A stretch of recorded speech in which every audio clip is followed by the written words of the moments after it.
So maybe they just ended in a position where they knew it was going to happen already. Done and wrapped up, but not quite over. We'll throw this one down to James Banks on the sideline. That was one hell of a fight, nitr0, from start to finish with that one.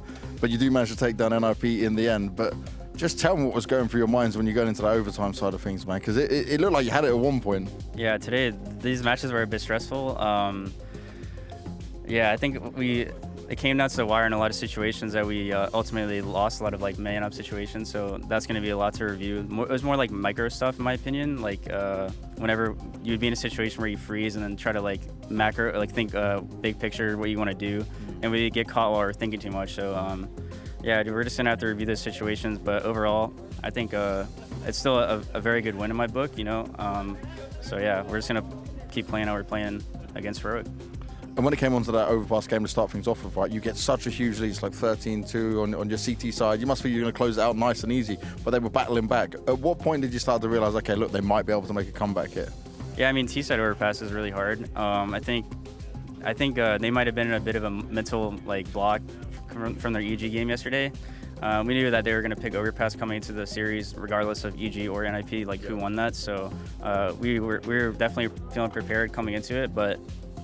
Yeah, I think T-side, we just got to keep talking about how we want to approach these situations, because a lot of it was like a lot of just micro mistakes. And what I've been hearing from not just yourself, but Dabs and some of the other players on the team is about the structure you guys have been adding. Is there a point where maybe there's two structures you're overthinking certain situations?